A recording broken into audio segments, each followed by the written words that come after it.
La zone aéro. Eh bien, take-off. Press 7. 8 knots. Ça prend pas de temps au bonsoir, de temps au chemin, il y a 0 écho, c'est attendez. Eh bien, bonsoir, de... Conseil, bonsoir, de dans la France, en 2 ans. Good morning, ladies and gentlemen. You're all very welcome to Route Air Flight Door A401 to London Heathrow. La zone aéro. La communauté francophone de l'aviation et des pilotes. Et bonsoir à toutes et à tous, soyez les bienvenus, bienvenue à la zone aéro. Salut Nico. Bonsoir. Ça va? Salut. Ça va? Bien revenu des bars d'aviateurs? Oula, barre des têtes brûlées. Non mais de toute façon on l'a vu sur les réseaux sociaux. Hein. Ah ça y est. Trop Ah tard. ça y est. Trop J'ai tard. grillé. J'ai Bon, grillé. Je c'est suis un bon. copain à Barbac maintenant. Oui, Ouais. mais c'est bien, vous allez pouvoir retrouver la zone aéro du côté de La Rochelle, m'a-t-on dit. Oui, j'ai laissé quelques traces. Bon. On est passé par là. J'allais dire mercredi soir, pas mercredi soir, c'est Vendredi. vendredi soir, c'est veille de week-end. Vendredi, tout est permis. Ouais. Voilà. Merci d'être présent. Je vois qu'il y a déjà des gens qui sont connectés, donc bienvenue à vous dans cette émission. Mais il manque quelqu'un, non? Ouais. Il est là, non? Parce qu'il est là-bas. C'est comment il s'appelle déjà? Mathieu, je crois. Mathieu. Ah, je suis là, Mathieu. je suis là, Ah, je suis ouais, là, ouais, je suis ouais. là, hop là. Oh, le Voilà. sketch bidon. Il Oh reste là à le là. travailler. Vous les amis, comme ça on vous a sur le champ. Alors, Bon, qui vous filme connaissez tous, hein, les copains, notamment, je ne sais pas si Jean il est connecté, mais Ah oui, Ah. alors. les amis qui nous ont suivis en IFR. Voilà, entre autres. Mathieu qui rejoint la team de la zone aéro et il démarre maintenant. Voilà. Et ça fait bien plaisir. Donc merci à toi Mathieu de venir nous rejoindre. de Mais nous surtout prêter qu'il va main pouvoir forte. payer au 3B tout à l'heure. Hein. Merci déjà de Ça, c'est une m'avoir autre histoire. proposé de rejoindre l'équipe. Et puis évidemment, c'est avec un grand plaisir que je vais vous rejoindre. Enfin, que je vous rejoins, ça y est, Vas-y, c'est dis-toi. au Bah, c'est présent. fait. Voilà. Il a Voilà. même déjà Hop, le on petit pousse- polo. On pousse les murs Voilà. et l'équipe s'agrandit. Et, Dis pas que je suis gros, hein, parce que j'ai sinon ça va jamais aller dit mal. ça. Non, je ne Voilà. permettrai pas. Bon les amis. Ok. Bah écoutez, c'est bien. Donc déjà, on va être trois. Trois présentateurs pour une invitée. Voilà. Alors ça se trouve, elle a peut-être peur déjà. On Trois va voir mousquetaires. ça après. On va Les voir. mousquetaires, c'est un nom pas bien, ça. Et n'hésitez pas à dire bonjour dans le chat, on va vous saluer. Il y en a déjà qui l'ont fait, ils sont bien polis, on vous remercie. On va commencer par l'excellente team de la modération emmenée de main de maître par Julot. Évidemment Céleste qui est là, Lolo Radar qui est là, Ben Moll, Free Flight, salut Eric. Vince qui est ici, donc bienvenue à vous. Il y en a d'autres qui sont connectés. Faites un petit coucou et puis on vous répond avec plaisir. Alors avant de démarrer, on souhaite aussi la bienvenue à celles et ceux qui nous suivent en replay. C'est à J+14, donc vous verrez sûrement cette émission en replay. N'hésitez pas à liker cette émission, à la partager si vous avez des connaissances, des copains, des copines qui veulent faire un métier dans l'aviation. Bah vous savez, les émissions de la zone aéro, ça sert à ça, à faire découvrir des parcours, à faire découvrir des profils. Donc n'hésitez pas à partager les contenus qu'on vous propose. Vous pouvez également suivre que ce soit la chaîne Twitch ou la chaîne YouTube, vous avez les petits boutons qui se situent ici en dessous de votre écran. Vous cliquez dessus, vous nous rejoignez. Ouais. Et sur Twitch, si vous nous rejoignez, que vous preniez un sub par exemple pour soutenir l'émission, on en reparlera. Ou si vous suivez la chaîne, eh ben vous avez les animations qui se déclenchent. Vous allez souffler dans le coup de Mathieu là-bas. Ah, ça y est, ça change. Ouais, Cette ça saison, change. ça va changer. Ah, bah, ouais, les choses elles Ah bah évoluent. ouais, parce que là, le J'ai coup de hâte de froid, voir le le premier. torticolis, c'est Ah bon. ouais. Hein. Donc, si vous désirez aussi soutenir la zone aéro, vous avez différents moyens, vous les connaissez maintenant. Le Patreon, vous devenez les patrons, vous avez des contenus exclusifs. Qu'est-ce qu'il y a d'autre? Il y a l'abonnement Prime, où vous faites payer votre abonnement par Jeff Bezos. C'est un petit peu le principe. Pendant 30 jours, c'est gratuit. Vous aurez la modération qui va vous donner on va dire les consignes ou le process dans le chat. Et vous avez la possibilité de prendre des subs, c'est 2 cafés, l'équivalent de 2 cafés par mois. Et vous avez plus de pubs, parce qu'il y a des pubs sur Twitch, mais c'est pas nous qui gérons, c'est la plateforme. Donc si vous voulez plus de pubs, voilà, vous vous abonnez. Et puis Ah oui, il n'y a parce pas que de problème. Moi, je suis pas abonné.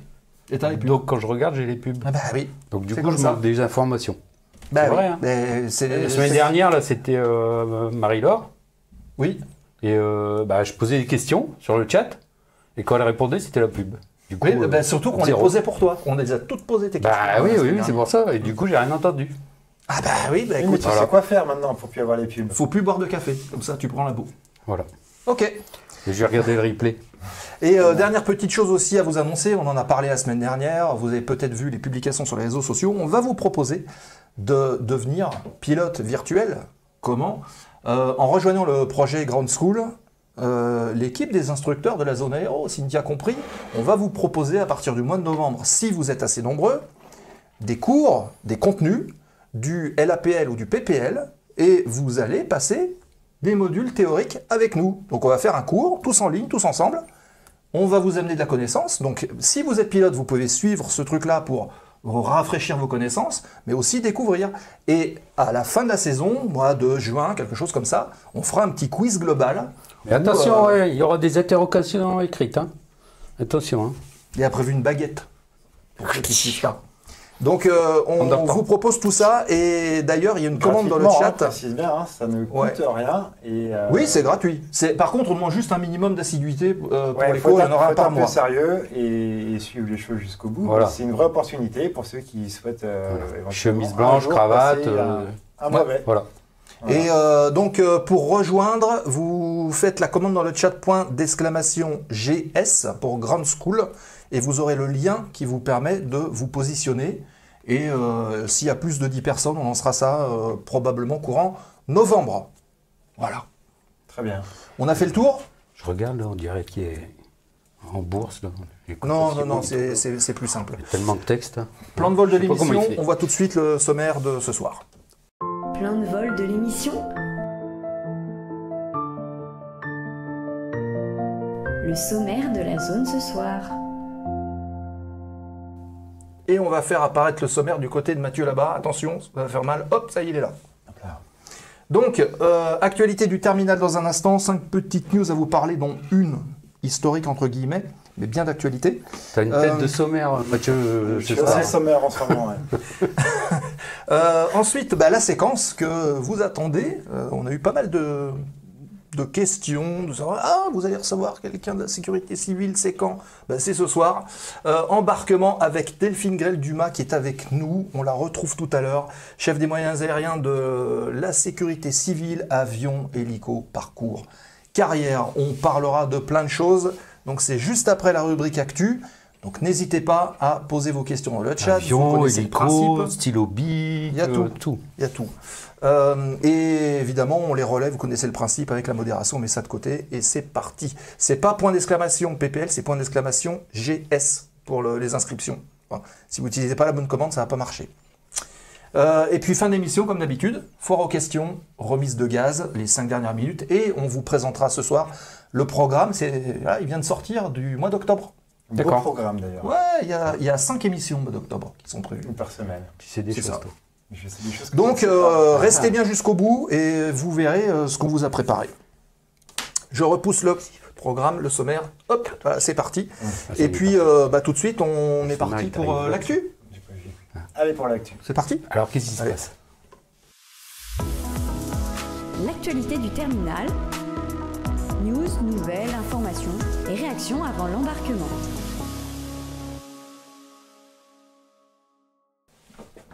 Est-ce que ça marche? Hop, il faut juste que je remette la petite caméra qui va bien. Hop, bougez pas, tac, on se met comme ça.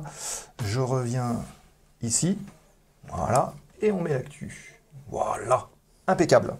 On va démarrer avec ce petit fait divers qui s'est passé il n'y a pas très longtemps.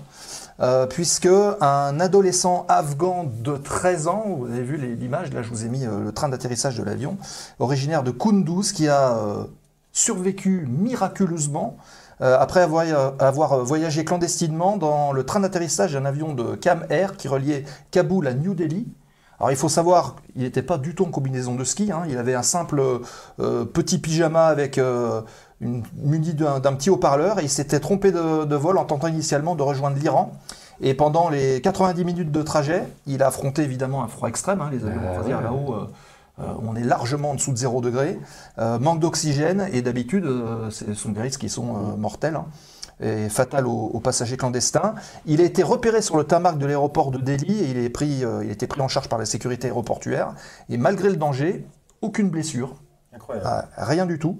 Et le problème, c'est qu'il a été renvoyé à Kaboul le soir même. Donc un coup pour rien. Ce car illustre la quasi impossibilité de toute façon de survivre à de telles conditions. Et on rappelle aussi qu'il y a eu beaucoup de drames de ce style-là, avec des gens cachés dans les trains, voire des gens qui tombent. Des gens qui sont l'ouverture tombés. des trains. Ah, ouais. C'est assez dramatique. Ça. Voilà, donc pour cette première actu. Ah, Oh, ça souffle. Ça y est, la première. Dylan, c'est Dylan qui vient de prendre voilà, un abonnement. Bravo. Merci Dylan de souffler dans le cou des amis. Et bienvenue, Dylan. Bienvenue Dylan. Bah, il était déjà, mais il l'a refait. Eh ben, 3 mois là déjà. C'était juste pour la chaussette. Allez, on continue avec cette petite notion. Vous en avez entendu parler, c'était de l'actu Ah de bah cette oui, semaine. alors moi j'aimerais savoir oui. ce qui s'est passé. Parce que Alors, il y a déjà eu un retour là de l'enquête ou... c'est en cours. C'est en cours. Il y a Ah, eu des bon, c'est pas témoignages, encore, ils ont là. commencé de dérocher un petit peu Ouais. les enregistreurs de vol. peut Donc pas c'était trop- le 21 septembre dernier, ça s'est passé à Nice. Un Airbus A320 de Nouvelle Air qui venait de Tunisie, qui a dû faire une remise de gaz, interrompre son atterrissage pour éviter un avion d'EasyJet qui lui était prêt à décoller pour partir à Nantes. Qui avait commencé son roulage, sa course au décollage. Ah ouais. Il a dû freiner. Il a dû freiner. Il a dû freiner. Ok. Pour dire que c'était prêt. La distance entre les deux appareils aurait été réduite une quinzaine de mètres, d'après ce qu'on a entendu. Alors il y en a qui disent 3, d'autres qui disent 10, d'autres 15. Bon, c'est des approximations évidemment. Selon Flight Radar et des témoins, il y en a qui disent que effectivement c'est 3 mètres. Alors je ne sais pas comment ils font pour faire le calcul. En tout cas, c'est peu. C'est pas beaucoup. Évidemment, enquête ouverte. Dans les premières hypothèses, on évoque une erreur du pilote tunisien, la présence de brouillard, étant donné qu'une partie de l'approche de l'aéroport de Nice s'effectue à vue, et les nuisances sonores obligeant les avions à arriver à 45 degrés par rapport à la piste Voilà, pour éviter le survol des habitations. Il serait aligné au dernier moment, et il serait trompé de piste, tout simplement, parce que les deux pistes sont parallèles. Il faut préciser qu'il y a 2 pistes à Nice. Deux Il y a pistes une parallèles, 0,4 droite et une 0,4 gauche. Il devait initialement faire son approche sur la 0,4 gauche, et il s'est présenté sur l'axe de la 0,4 droite, là où était aligné donc l'EasyJet prêt à partir. Oui. Voilà. Parce que la droite est plus longue que la gauche, donc ils choisissent la droite pour les décollages. Alors les raisons de chacune, visiblement tu les connais mieux que moi, mais effectivement souvent il y en a une pour les arrivées et une pour les départs. Et là en l'occurrence donc il y a eu confusion de piste Donc, de la part de celui qui faisait l'approche. à ce qui paraît, les gens qui étaient dans l'avion EasyJet ont entendu un vacarme de fou au moment où l'avion est passé au-dessus. Ah, mais une révision Et c'est brillant. du coup, ils ne sont pas décollés. Hein. Ils sont Non, partis, non, ils ont dit alors, non. il y a eu un traumatisme de l'équipage des EasyJet, effectivement. Bah, ça, je veux Il a bien refusé comprendre, de parce poursuivre. qu'ils étaient aux premières loges dans le cockpit. Ah, mais hein. je pense qu'ils se sont vus mourir, oui. Ah bah, les deux avions se touchaient, il y a 300 morts. À peu près. Hein. C'est ouais. C'est ça, hein, c'est ce qu'il Tenerife, faut quoi. voir. Deux. Oui, c'est un peu ça. Donc, complexité des approches à Nice aussi. Alors, la question aussi qui se pose, c'est si un avion est en approche sur une piste avec une procédure donnée, comment il fait pour se tromper de piste? Alors, C'est il une y a- vraie question, surtout s'il y a du brouillard et des mauvaises conditions. De toute façon, il y a eu visibilité. effectivement des choses, des filets de sécurité qui ont été traversés, hein, de la part du contrôle aussi, potentiellement, Ouais. de la part des équipages, bon bref. Il y a Et une a priori, enquête. c'est pas la On va première voir fois. l'enquête. On avait dit que c'était déjà arrivé. Donc peut-être qu'on va en tirer des conséquences et qu'on va modifier un petit peu tout ça. On salue la chasse embarquée, nos amis de la marine qui sont là. Ah, Soyez oui, bienvenus, Marin. ça fait plaisir de vous revoir de temps en temps. Salut à vous. Petit passage bas. Ouais. Alors, on continue. Après donc ce fait divers, on va parler hélico justement, puisqu'il y a une nouvelle commande d'hélicoptères, d'Airbus hélicoptères, des H145, une commande pour Starflight de 3 hélicoptères destinés au service d'urgence héliporté d'Ambulance Tasmania et de la police de Tasmanie. Donc il va y avoir des exportations. le diable. Ouais, TAS. Ce contrat suit l'attribution récente des services aériens d'urgence de Starflight et s'inscrit dans une modernisation des capacités d'intervention de l'État. Les appareils seront normalement livrés fin 2027 et devront réaliser environ 1500 heures de vol par an pendant 10 ans. Ça fait pas mal quand même, hein. Ça fait un total de 15 000 heures. C'est plutôt important. Et peuvent rapidement être reconfigurés pour pouvoir assurer différentes missions. Airbus va également assurer le support des pièces détachées via sa nouvelle plateforme située en Australie occidentale. Et Starflight devient un nouveau client d'Airbus Hélicoptères et rejoint donc la flotte existante des hélicos et de Jet Challenger 604 pour les évacuations sanitaires qui se font là-bas. Voilà. Donc c'est tout pour les hélicos. Ensuite, on va parler d'une petite brève qui est passée, qui a fait couler un petit peu d'encre, puisque Virgin Australie lance un nouveau concept, puisque pour la première fois, ils vont lancer un service d'animaux en cabine. C'est ça les photos que j'ai vues là, avec les chiens. C'est ça. Là, donc ça va permettre aux petits chiens, évidemment, on ne va pas espérer arriver avec des monstres, ce n'est pas possible, petits chiens et chats, de voyager avec leurs propriétaires sur certains vols domestiques, notamment entre Melbourne, la Gold Coast et la Sunshine Coast, ce dès le 16 octobre 2025, donc c'est demain. Le service limité à 4 animaux de moins de 8 kg par vol va imposer des cages de transport souples, des règles strictes de sécurité et de vaccination. Et Virgin Australia a conçu ce service en s'inspirant des pratiques internationales, notamment aussi des retours d'organisations de protection animale et de voyageurs. Les animaux voyageront uniquement sous le siège devant leur propriétaire, avec attribution obligatoire de siège côté hublot, pour éviter peut-être de bloquer les gens en cas d'évacuation obligatoire. Et ne seront admis que... on va dire dans l'espace voyageur et pas dans les espaces de restauration, en cabine ou ailleurs, quoi. Les animaux domestiques sur les vols domestiques. C'est ça. C'est fait exprès. Voilà. Et ce projet expérimental vise à recueillir déjà des avis de clients avant déploiement national qui devrait être prévu pour 2026. Mais ça existe déjà, ça. Il y a certains pays, on voit dans les ATR, les gens, ils emmènent leurs poules, leurs cochons. Pareil, non? Je pense que oui. Mais on n'est peut-être pas dans les mêmes niveaux de sécurité. Pas sûr. Pas sûr. Pas sûr. On continue, et donc dernière news de ce soir, c'est la news historique. On est le 26 septembre et on va parler du 26 septembre 1973, puisque avant son vol transatlantique, le Concorde 2 Foxtrot Whiskey Tango Sierra Alpha, nommé le Sierra Alpha, arborera une double livrée, Air France à gauche, British Airways à droite, et effectuera une tournée en Amérique qui va débuter de Orly, escale technique à Las Palmas, puis Caracas, Dallas-Fort Worth, Washington. Et pour l'occasion, les équipements d'essai de la cabine arrière ont été remplacés par 32 sièges, tout confort pour les passagers un petit peu VIP qui vont suivre justement ce vol. Le point culminant de cette tournée fut réalisé justement le 26 septembre 1973 avec un vol direct sans escale entre Washington et Orly, réalisé en seulement 3h33. Waouh! Donc ça dépotait un petit peu. J'ai pas mis ce temps-là, moi, quand je suis revenu. Hein. Non. Non, j'avais mal au loin. Il est loin ce temps-là. J'avais les genoux coincés. L'équipage de ce 81e vol comprenait notamment Jean Franchi comme commandant de bord, Gilbert Defer comme copilote et Yves Pingret en tant que mécanicien navigant d'essai. Et la série de vols illustre la capacité du Concorde à combiner à la fois la performance, le confort des passagers invités lors de démonstrations internationales.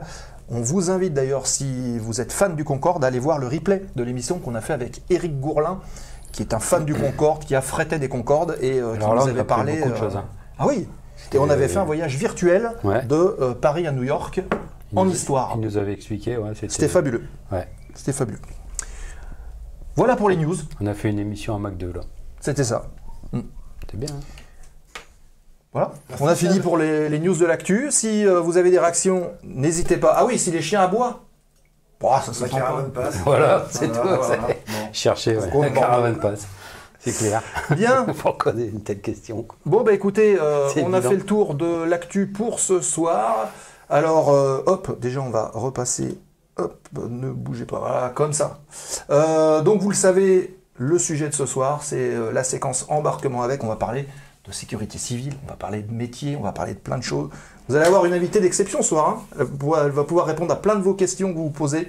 On en a vu passer justement de ces questions-là, donc n'hésitez pas à les mettre sur le chat et nous, on les relaie et on discute tous ensemble. On accueille avec plaisir Delphine Grel-Dumas qui est avec nous ce soir. Donc, c'est tout de suite séquence embarquement avec Cédla. Embarquement avec le sujet et l'invité du jour dans la zone aéro.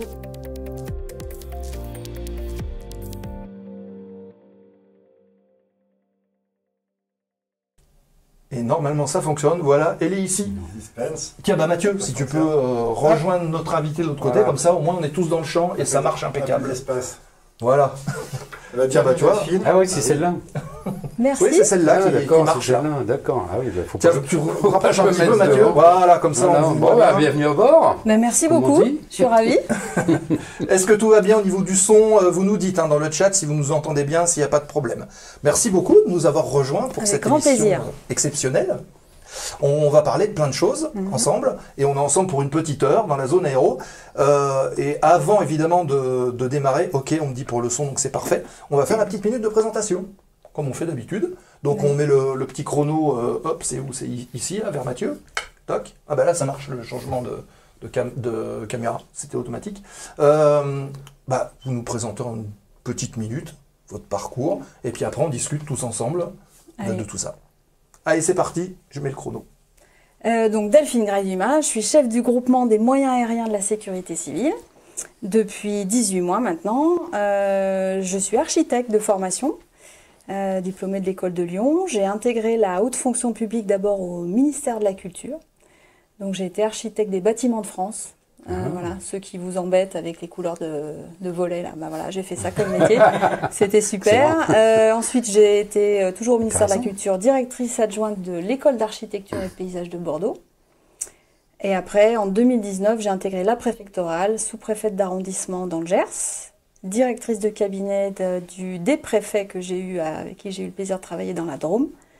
Et il y a 18 mois, mon poste qu'on appelle la mobilité en administration centrale, que je fais à Nîmes, ce qui est plutôt pas mal, de ne pas être forcément à Paris. Et voilà, et donc une prise de poste il y a 18 mois dans un contexte magnifique et un métier magnifique.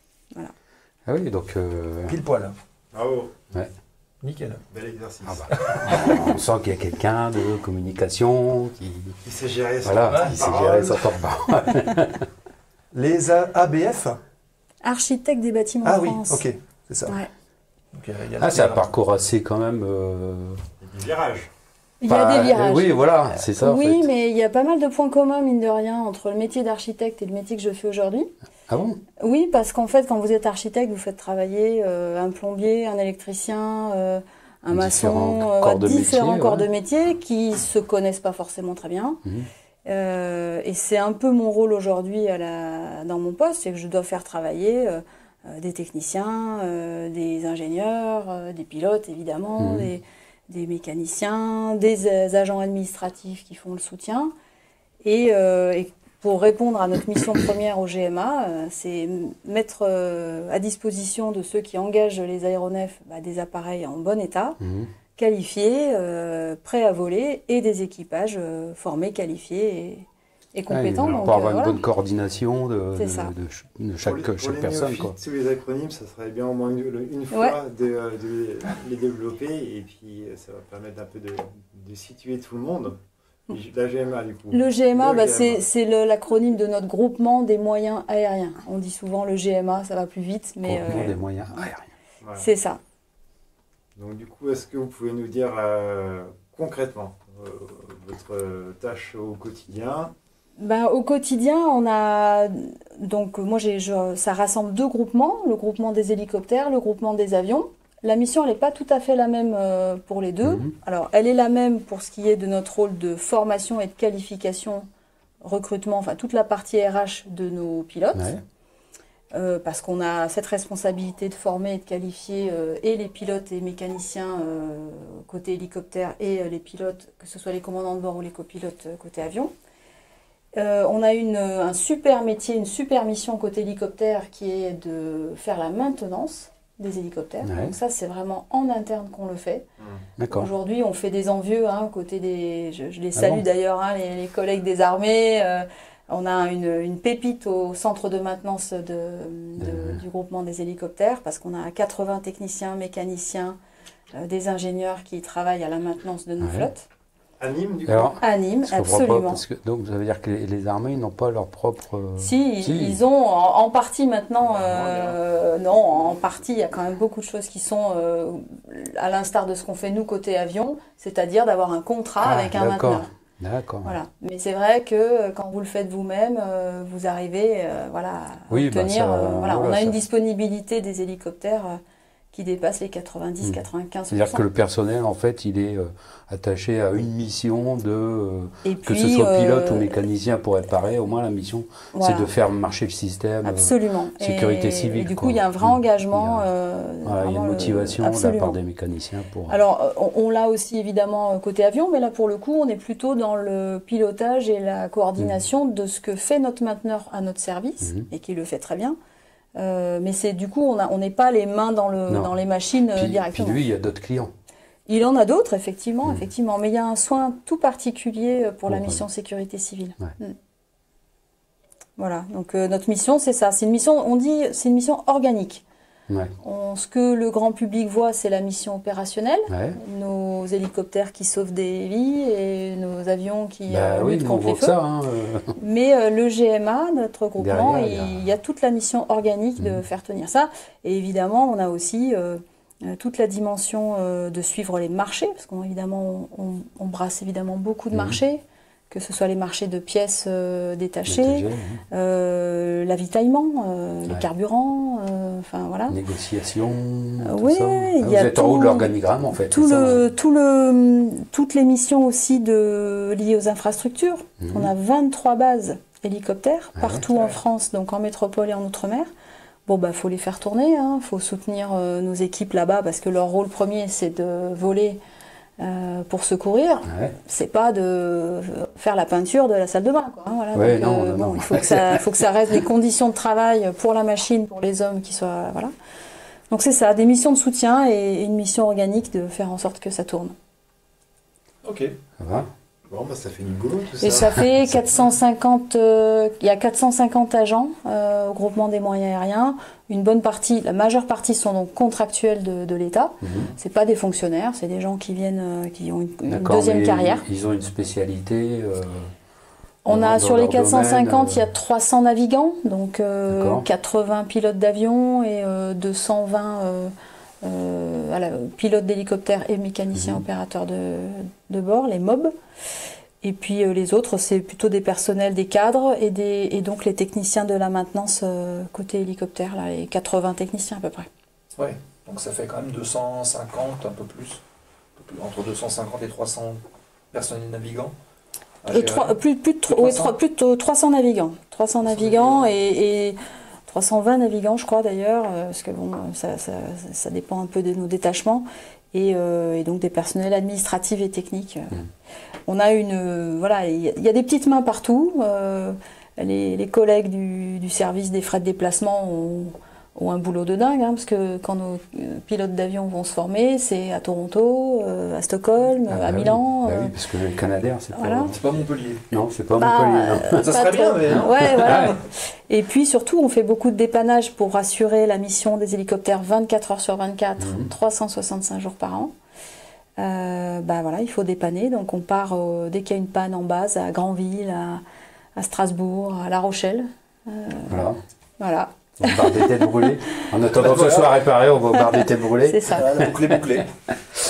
Une belle mission en tout cas, une très belle mission et je me réveille tous les matins heureuse d'aller sur ce poste. C'est l'essentiel. Oui, c'est un super boulot. Si vous avez des questions, évidemment, n'hésitez pas à les poser dans le chat et on revient. On les incruste, comme on fait d'habitude, sans aucun problème. Il y en a quelques-unes déjà. C'est Vince qui pose la première. Rien à voir avec l'aéro, incroyable cet éventail. Comment est-ce que ça se passe, une telle reconversion ? Alors, ça se passe bien parce que on utilise je suis allée chercher dans ce qui en fait le point commun avec tout ça et entre tous ces postes, c'est du management en fait. C'est comment je suis un projet. C'est le propre de l'architecte, par exemple, de driver un projet, finalement, de le mener du début à la fin, de faire travailler les gens ensemble. Avoir une vue d'ensemble. Voilà. Au final, je vais pas vous dire que ça sert à rien d'avoir une compétence aéro à mon boulot, à mon poste. Il y a un coup d'entrée, faut comprendre. Je vous donnerai une anecdote après. Ça a fait rigoler beaucoup de monde. Bon, c'est comme ça. On essuie les plâtres au début, mais c'est pas le cœur de mon boulot en fait. Oui, mon boulot, c'est de faire travailler les gens. Donc c'est de trouver des solutions pour les problèmes qui arrivent quotidiennement. Pour l'anecdote, les 15 premiers jours, j'avais toutes les réunions qui arrivaient, donc on me parlait de plein de choses. Et on m'a dit, bon, alors, par contre, on va avoir des problèmes de BTP là. Donc moi j'étais là, ouais, BTP, il y a sûrement des sujets d'infrastructure, quoi. Le bâtiment, bien sûr. Bâtiment, quoi. Pour moi, architecte, c'est bâtiment, travaux publics. Voilà. Quoi. Et puis au fur et à mesure, je me dis, mais t'es sourd, t'as un problème d'oreille, t'entends la BTP. Mais c'est pas la BTP, bon. Après, j'ai compris que c'était boîte de transmission principale, quoi. Bon, bah là. La boîte de transmission principale. Voilà, j'ai compris. Ça n'a pas mis 2 semaines, mais bon. Donc il y a un coup de, effectivement, vous parliez des acronymes, on n'a que ça, quoi. Mais dans tous les domaines. En anglais aussi, beaucoup de choses qui sont en anglais, évidemment, dans l'aéro. Donc, mais voilà, on le fait. Voilà. Ouais, bah ouais. Et puis, moi, je suis secondée, j'ai une équipe géniale, d'état-major génial, des conseillers, des cadres qui donnent. Voilà. On ne fait pas les 35 heures au GMA. Non, mais il y a la passion. Il y a beaucoup de passion qui est transmise et c'est très porteur. Et comment c'est organisé tout ça? C'est parce qu'on sait qu'il y a le ministère de l'Intérieur qui est à Paris. Comment c'est échelonné? Qui décide? Est-ce qu'il y a des choses qui remontent, qui redescendent? Ça se passe comment? Alors en fait, nous on est rattaché au ministère de l'Intérieur. On est une entité de ce qu'on appelle les moyens nationaux au sein de la Direction générale de la gestion des crises, donc de la sécurité civile et de la gestion des crises, la DGSCGC. Donc au sein de cette direction générale, qui est l'équivalent de la Direction générale de la police, de la gendarmerie, etc. On est un petit îlot au sein de la sous-direction des moyens nationaux. Les moyens nationaux, c'est les moyens aériens, mais c'est aussi les démineurs. Vous savez, les démineurs qu'on appelle quand il y a un colis, ou les démineurs qui font toutes ces belles missions dans toutes les zones où on a eu des zones de guerre, donc notamment le nord-est de la France. Et puis tous les militaires de la sécurité civile, puisque les armées mettent à disposition des militaires. Qu'on a aux marins-pompiers et puis à la brigade à Paris, et puis les militaires de la sécurité civile au sein de la brigade des militaires de la sécurité civile. Donc ces 3 groupements, l'aérien, le déminage et les militaires, sont les moyens nationaux, et ça représente 1600 personnes dans une DG qui est, je sais pas, on doit être un peu moins de 3000, quoi. Voilà. Et vous, votre interlocuteur direct au-dessus de vous, c'est le ministre? Non, c'est mon sous-directeur, pour avoir une cohérence de l'engagement des moyens nationaux, de la sécurité civile, et évidemment, on travaille sous l'autorité de notre directeur général, Monsieur Marion, Julien Marion. D'accord. Voilà, et mon sous-directeur, Romain Monconduit, qui est arrivé il y a 1 an maintenant, et qui a cette grosse mission de faire fonctionner, de faire coordonner l'ensemble des moyens nationaux. Est-ce que... Non, je disais, parce que c'est des moyens aussi qui peuvent s'entrecouper, où les uns ont besoin des autres et tout ça. Quoi. Donc, nos dragons transportent les démineurs ou les militaires de la sécurité. Les hélicoptères, les dragons. Oui, pardon, les hélicoptères. Les hélicoptères dragons. Dragon 59, dragon. Oui, avec leur indicatif. Voilà, donc nos hélicoptères convoient les démineurs ou les militaires au besoin. Les Dash aussi le font quand on a vraiment un besoin massif dans les... Donc non, les moyens aériens sont solidaires. Parce que la mission de sécurité civile, elle est vaste en fait, elle est très vaste. Mais parlons-en des moyens aériens, si on résume un peu, donc l'ensemble de la flotte de la sécurité civile. Est-ce que vous pouvez nous donner un peu les types d'appareils et leur nombre? Alors on a 23 avions de la sécurité civile en 3 flottes, 12 Canadair CL415. On a 3 Beechcraft King Air 200, donc qui sont là depuis plusieurs années déjà. Et puis on a 8 Dash. On en a eu 2 premiers qui sont arrivés en 2005. Et puis la flotte a été complétée ensuite par 6 suivants qui ont le dernier, je crois, été déployé avant que j'arrive, je pense 2022 ou 2023. Je n'ai plus en tête exactement, mais c'est quelque chose comme ça. Voilà, donc 23 avions, et on est en cours de renouvellement de la flotte des hélicoptères de la sécurité civile, les EC-145C2, par des D3, donc les H-145. On en a eu 4 qui sont arrivés en 2021 avec le plan de relance. Vous savez, après le Covid, là, il y a eu le plan de relance pour l'économie, donc... il fallait renforcer nos moyens. Donc il y en a eu 4 qui ont été affectés à Annecy et à Grenoble, 2 de chaque. Et il y a un grand plan de renouvellement, d'investissement pour 36 nouveaux H145 qui vont venir remplacer progressivement les EC145. Et ça, c'est un bonheur pour les équipes, c'est évidemment au bénéfice des victimes. C'est une machine extraordinaire. Ah, Oui, c'est vous avez vraiment volé dedans. un upgrade. de- Oui, Ah, c'est vraiment une machine extraordinaire, beaucoup plus puissante, équipée, voilà, la pilote automatique, donc ça stabilise beaucoup sur les missions où il y a voilà, une aérologie un peu compliquée. Voilà, c'est vraiment très bien. Et puis surtout, elle a une autonomie par sa puissance qui fait que dans la haute montagne, on était parfois obligé de déposer les secouristes, d'aller reposer, voire même parfois, si la mission était longue, de refueler. Là, on est en autonomie, on peut prendre plus de victimes. D'accord. Voilà, c'est plus sécure, évidemment. Ouais, Là, pour le un gros retour enjeu, des c'est... pilotes, Voilà. Oui, les là, les pilotes sont pilotes. contents, quoi. On a déployé, là, depuis 2025, oui, on a la première base équipée, c'est Pau. Ensuite, il y a alors j'ai peut-être pas dans l'ordre, j'ai peut-être pas le quintet dans l'ordre, mais donc Pau, Perpignan, Je l'ai vu arriver. Cannes, Bastia, on aura Ajaccio, j'en oublie une. Non, Bastia, c'est bon, oui, c'est ça. Donc, et là, on a Ajaccio qui va être équipé là. Après, on a les Outre-mer, et enfin Martinique, Guadeloupe et Montpellier-Marseille. Oui, parce qu'il y a Voilà, toutes les bases Montpellier. aussi d'outre-mer. Ouais. Pour l'Outre-mer, ils vont les recevoir en janvier, le temps de les convoyer, Ouais, parce que bien là, sûr, pour le ouais. coup, il y a un convoi. Voilà. Donc au final, on va passer de 37 appareils à 40. Puisqu'on en renouvelle, en fait on en a acheté 36, plus les 4 qu'on avait déjà, donc on sera à 40 H145.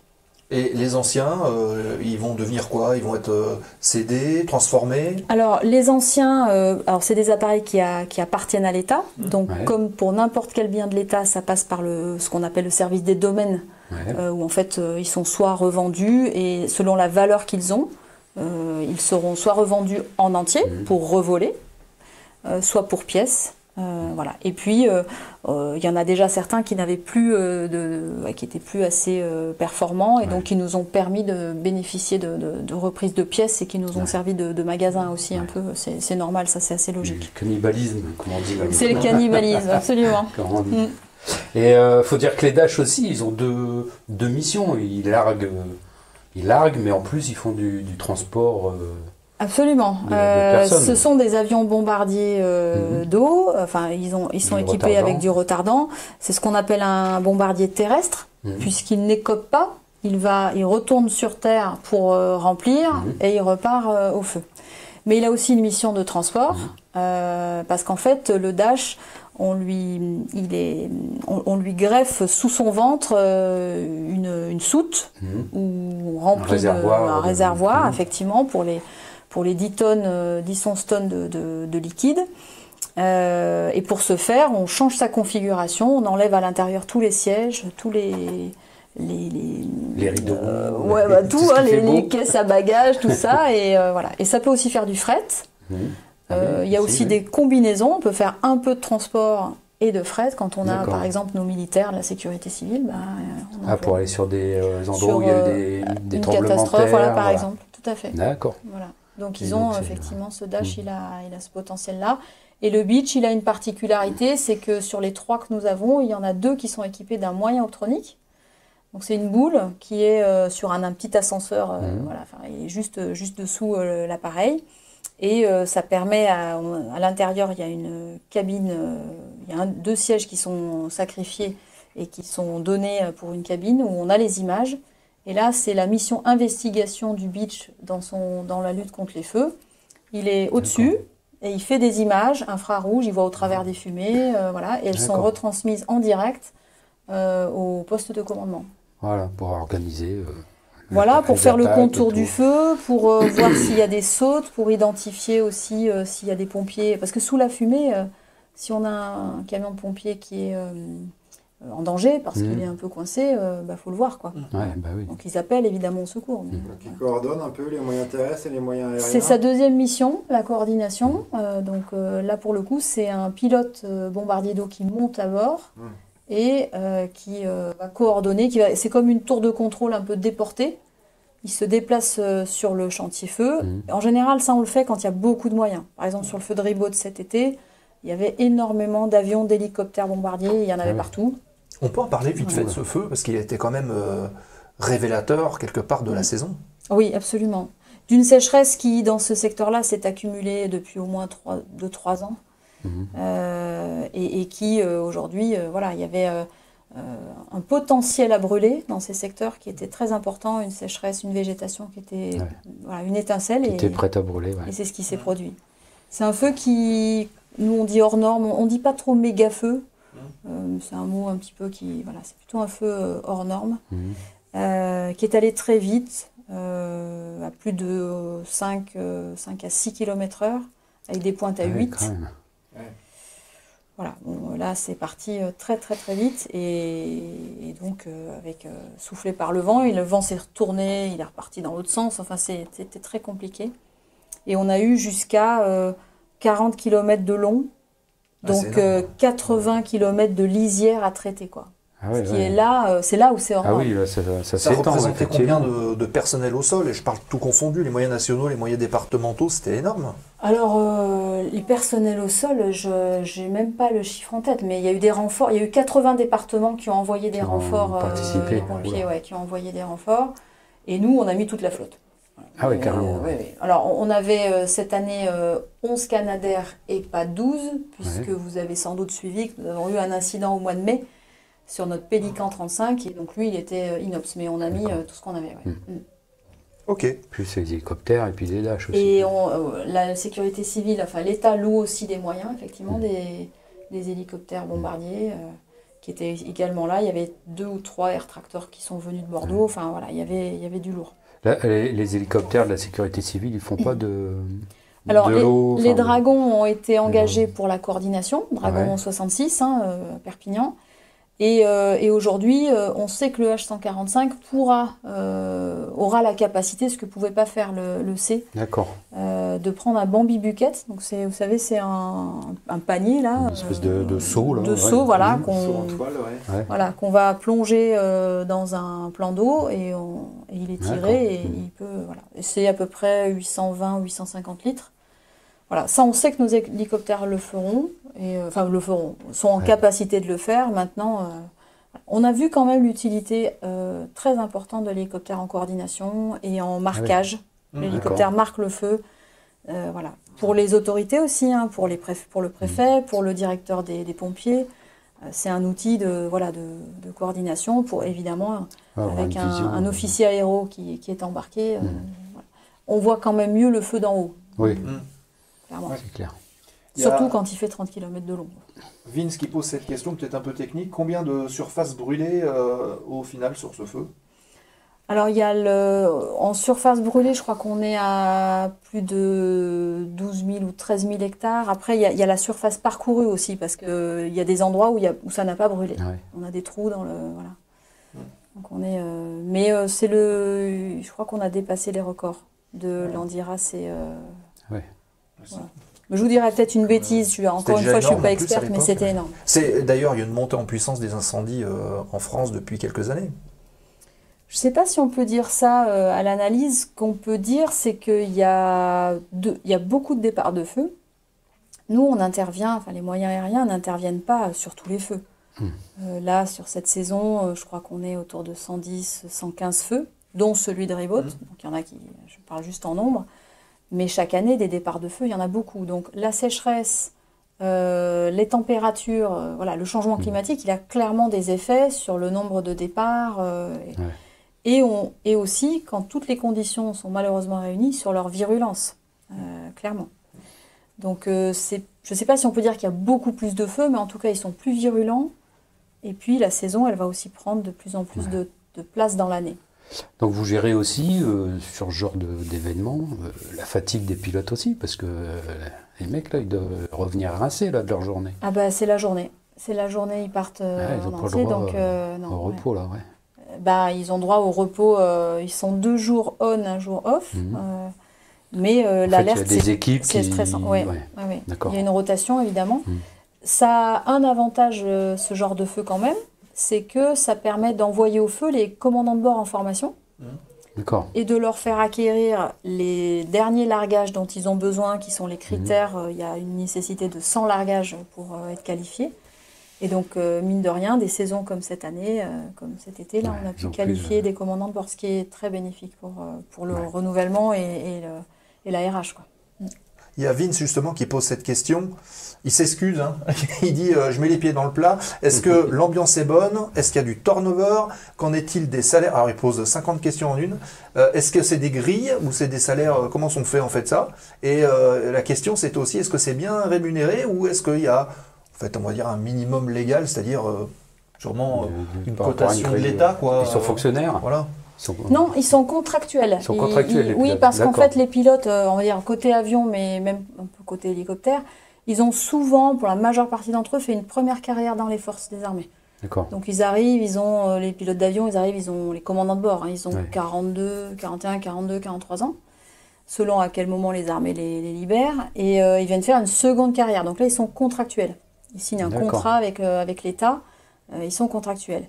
Ils ont bénéficié, nos pilotes, d'un protocole de revalorisation fin 2023 pour remettre à niveau les salaires qui n'étaient pas tout à fait au même niveau avec la pression du monde de l'aéro côté privé, quoi. Ouais.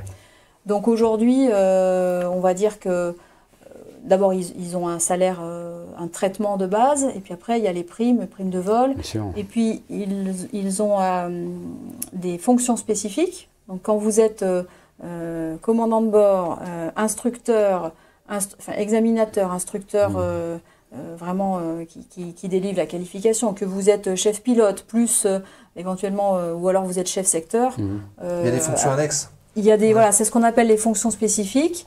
Et évidemment, derrière, donc ça se cumule. Je pense que quand vous cumulez tout, j'ai pas leur fiche de paye, hein, j'ai pas accès à leur fiche de paye, mais on doit être peut-être à 7 000 ou 8 000 euros, quelque chose comme ça.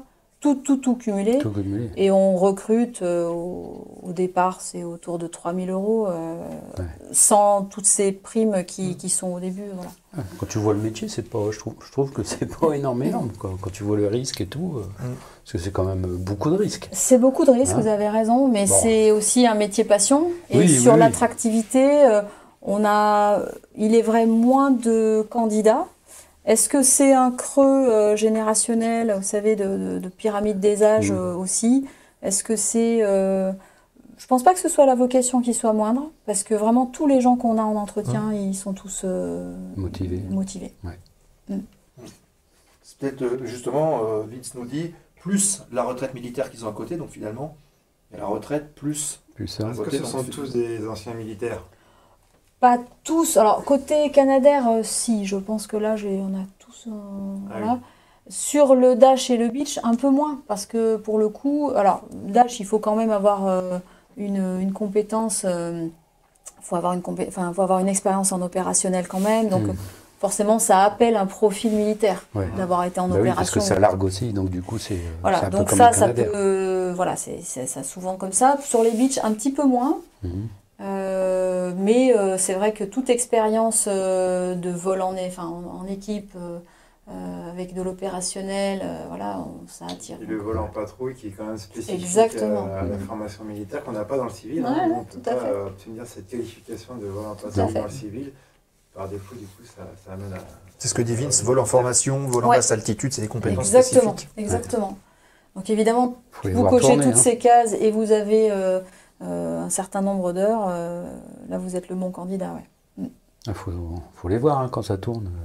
Quand il y en a 7 qui tournent, une fois j'ai vu ça. C'est un balai, c'est impressionnant. Hein. Ouais, absolument. Ils sont pas très loin. Tu les vois disparaître derrière la colline. Alors, il remonte ça. Je vais couper mon micro. On salue notre ami Togalok, qui est dans la compagnie nationale sur 350, et il nous passait faire un coucou. Coucou. Il est sur la fréquence. Ouais. Allez-y, les amis, posez vos questions. On est en train de discuter de la sécurité civile, de plein de choses. On apprend des choses sur les avions, sur les carrières. Il y a des missions aussi à l'étranger. Comment ça se passe ce genre La France fait partie des 6 pays qui sont solidaires. Donc l'Italie, la Grèce, la Croatie, Portugal, Espagne et France. Je pense que j'ai fait le tour. Et donc on est solidaires entre nous quand il y a des feux chez les uns, chez les autres. Donc c'est le dispositif Rescue. Et nous, on envoie un détachement type qui est 2 Canadair et un Beach. Le Beach, il suit pour le transport des personnels, voilà, parce que on envoie plusieurs équipages par avion, hein, 2 équipages par avion. Si vous êtes déjà monté dans un Canadair, il y a une place centrale et puis derrière, selon où vous allez, vous ne faites pas le vol dans les sièges. Non. C'est quand même pas super confort. Il n'y a pas le plateau repas, il n'y a pas tout ça. C'est à peu près ça. Il y a le filet pour tenir le fret là, et puis on s'allonge dedans. Hein. Et puis on emmène aussi du lot. Alors notre mainteneur nous suit. Soit il se déplace, lui, selon la distance, il part par la route, mais on peut être amené aussi à les convoyer, quoi. Il y a des missions, parce qu'il y a des grandes forêts aussi dans le Grand Nord, enfin non, dans le Grand Nord, pas l'Antarctique non plus, mais je veux dire, la Norvège, tout ça, il y a des...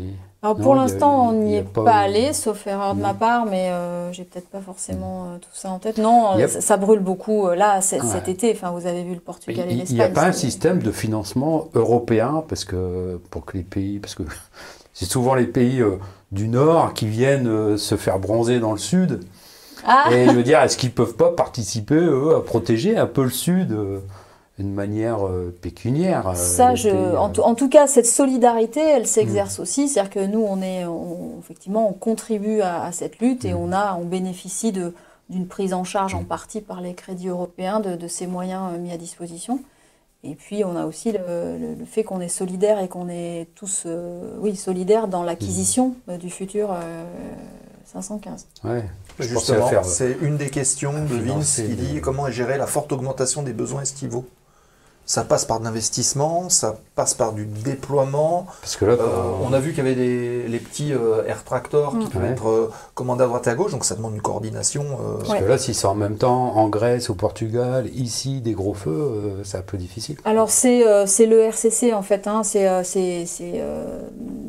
l'Europe qui fait qui centralise les demandes des pays, qui ensuite adresse la possibilité. Évidemment, quand nous, on était sur le feu de Ribot, on ne nous a pas demandé d'aller aider à droite à gauche. On avait déjà ça à gérer, donc voilà. Et après, pour répondre à votre question, oui, il y a une augmentation du risque, et on l'a dit, le changement climatique, il va effectivement impacter ce risque croissant. Donc, dans l'attente de l'arrivée des 515 qui sont prévus pour 28-29, du coup, on en a commandé 2 avec les crédits européens. Il y a une commande de 22 au total qui a été faite à 2 Havilland par les 6 pays dont j'ai parlé tout à l'heure. La France en a commandé 2 en août 2024. Et donc, ils devraient arriver ce qui est prévu dans le calendrier, c'est qu'ils arrivent en 28, un avant et un après la saison. Et en attendant, on fait un renfort de moyens loués. Avec des heures de vol et qui sont activées ou pas en fonction des besoins. Vous connaissez un peu les performances du nouveau là par rapport aux anciens, non? Aujourd'hui, ce qui est annoncé, c'est... Comme l'hélicoptère tout à l'heure, vous avez dit qu'il était plus puissant, plus en autonomie. Aujourd'hui, ce qui est annoncé par le constructeur, c'est d'abord, il relance une chaîne de fabrication. On est allé la visiter à Calgary au printemps, là, la chaîne de production. Ils reprennent grosso modo le même avion. Il a fait ses preuves et donc il n'y a pas grand-chose à lui changer dans la cellule. 215 avec ses Pratt & Whitney. C'est ça. Je pense que les moteurs seront identiques. Ce qui va changer sans doute, c'est l'avionique. Donc là, pour que ce soit un peu plus performant, mais sans aller, à mon avis, vers un truc tactile et révolutionnaire. Enfin, l'idée, c'est quand même de faire ce qu'il sait faire très bien. Nous, on le dit souvent, ce qui est utile, c'est l'équivalent d'une Jeep. Donc, il prend de l'eau et il le met au bon endroit. Donc, Et en plus, il faut qu'il soit résistant pour pouvoir prendre beaucoup d'eau et lâcher la masse d'eau. Donc, les contraintes sur l'avion aussi sont importantes. Et puis, il a fait ses preuves là-dessus. Absolument. Donc, il y aura sans doute des renforts. C'est pas une fragilité, mais la sensibilité du Canadair notamment, c'est le fait qu'à l'écopage, il y a un impact à l'eau. Et donc, il y a forcément une solidité, un renfort à faire sans doute. Vous occupez aussi d'études peut-être de nouveaux avions ou d'adaptation. Genre, on avait entendu parler de la 400M qui devait essayer de faire. Alors nous, en fait, un truc, quelque chose pour larguer. Aujourd'hui, au groupement des moyens aériens, on va dire qu'on a les experts de la sécurité civile sur l'aérien. Mais on n'est ni décisionnaire, voilà. Simplement, on écoute, on regarde, on observe les projets qui sont émergents. Après, il y a des décisions de plans d'acquisition. Aujourd'hui, il y a pas mal de projets qui sont lancés et c'est plutôt bien. Ça veut dire qu'il y a une stimulation sur cet enjeu et qu'il est pris au bon niveau. Voilà, quel que soit le modèle, ça s'étudie et il faut regarder ce qui sort, quoi. Vous regardez ce qui se passe à l'étranger, je pense aux États-Unis, parce que ils ont des Hercule C-130, ils ont même des avions de ligne qui ont été adaptés aussi pour... Alors c'est effectivement des plus gros porteurs, mais on n'est pas sur les mêmes surfaces et sur les mêmes types de végétation. C'est vrai que quand on a vu le truc à Los Angeles, là... Alors ça c'est vraiment exceptionnel, effectivement. Mais globalement, quand même, les étendues de forêt à défendre ne sont pas celles qu'on a en Europe. Voilà. On n'est pas sur ce genre de... plus c'est gros, moins c'est maniable, moins on peut... Oui, et puis ils ont des étendues finalement à défendre où, à part quelques points sensibles...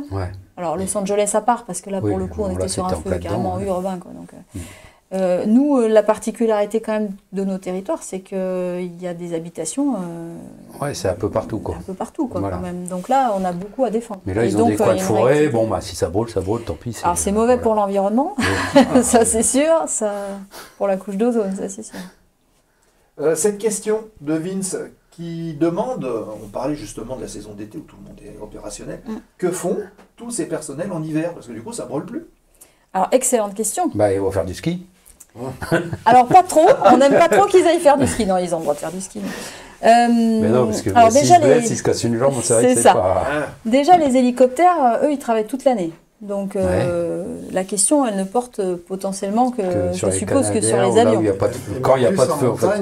Et exactement. Donc, pour les hélicoptères, le sujet ne se pose pas. Ils travaillent toute l'année, 365 jours par an. L'été, il y a de l'activité renforcée parce que le tourisme, donc notamment sur les littoraux, même en montagne aujourd'hui, il y a un tourisme estival très fort, tourisme montagne très fort en été. Et pour les avions, la saison d'hiver, c'est pas une saison de repos. Pas du tout.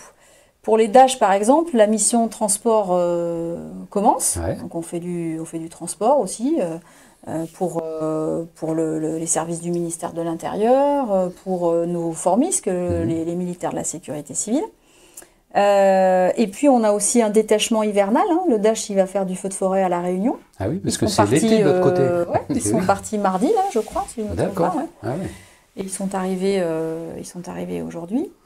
Voilà, donc déjà ils travaillent, voilà. Et puis pour tous les autres, l'hiver, c'est le suivi de la maintenance et c'est l'entraînement et les qualifications. Donc c'est formation, simu, et puis à partir de janvier, dès qu'on a les avions qui sortent de la maintenance, tous les premiers qui sont rentrés chez Sabena, là il y en a déjà 3 qui sont rentrés en maintenance, ils sortent, ça nous redonne de la dispo et on s'entraîne à 2, à 4, vous parliez du vol en formation, c'est super important, et on arrive doucement sur le mois de mai, semaine de mise en condition opérationnelle, et la saison commence.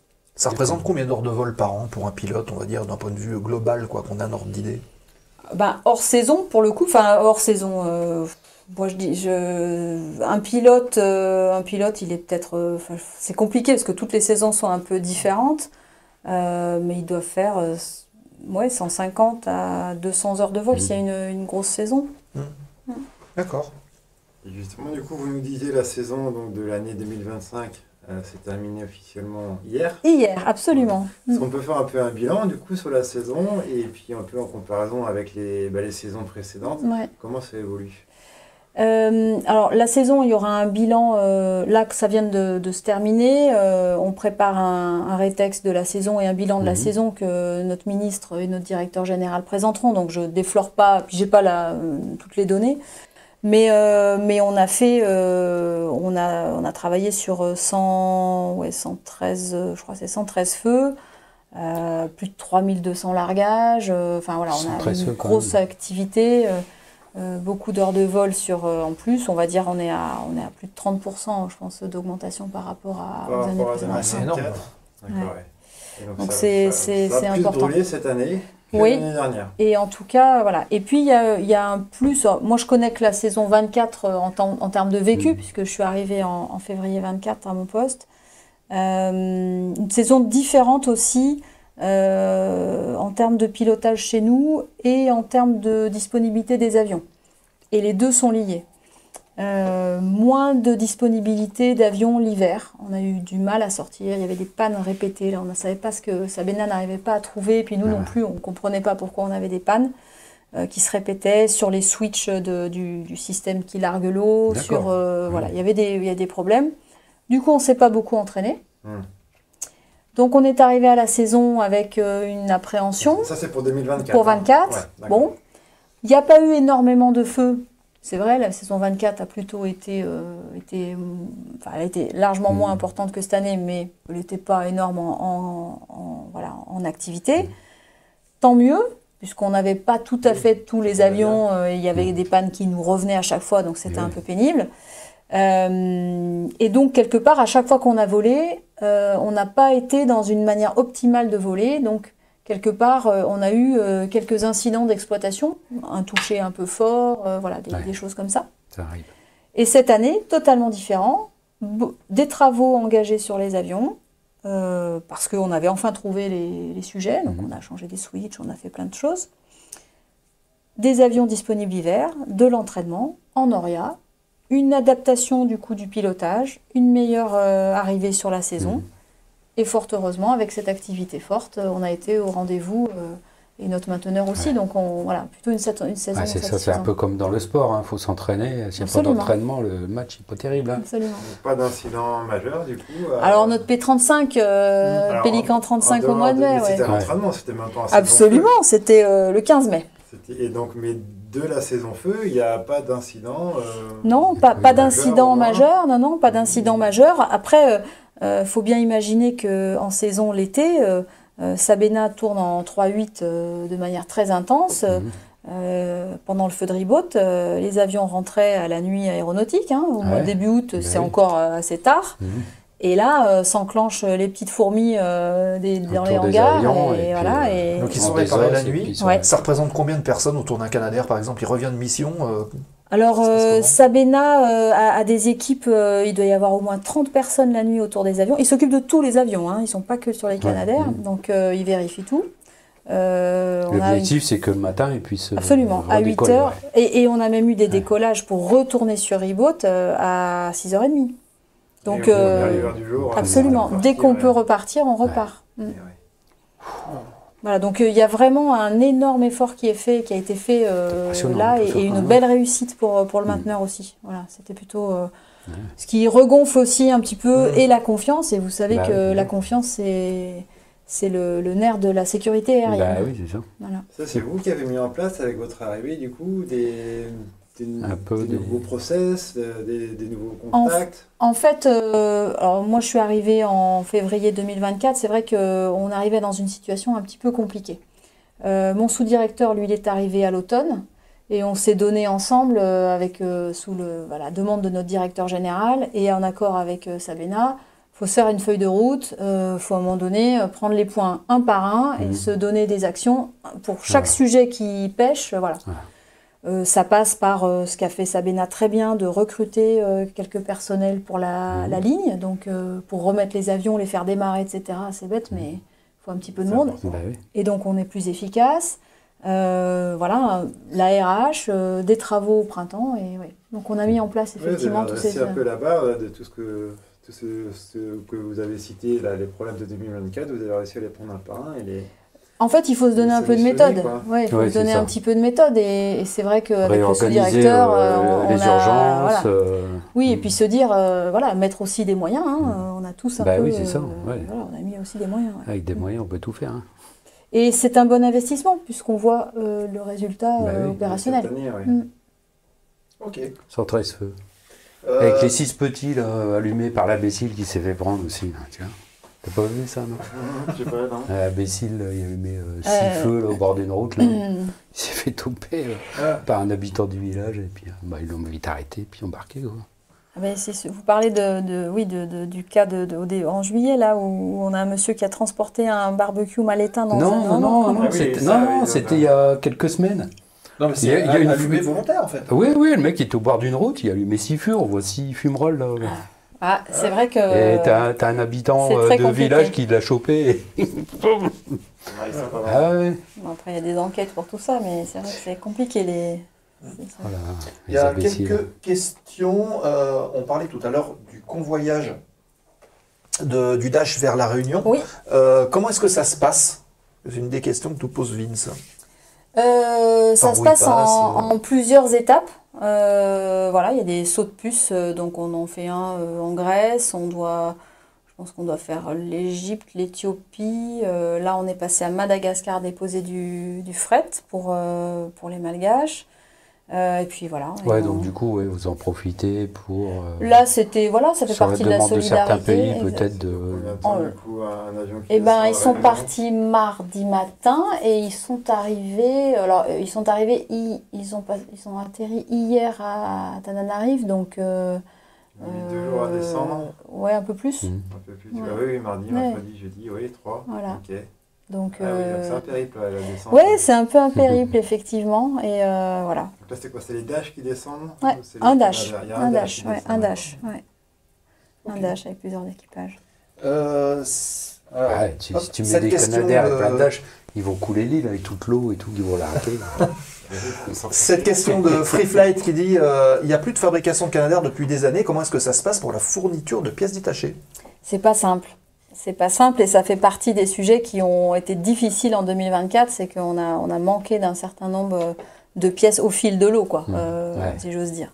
C'est un gros travail. C'est un gros travail de notre mainteneur et puis en lien avec le constructeur qui, parce qu'il a relancé la ligne de production du 515, comme c'est le même avion, j'ai envie de dire, ça réarme un petit peu la fabrication des pièces. Et donc, du coup, il faut penser peut-être à un avion qui suivrait, parce que là...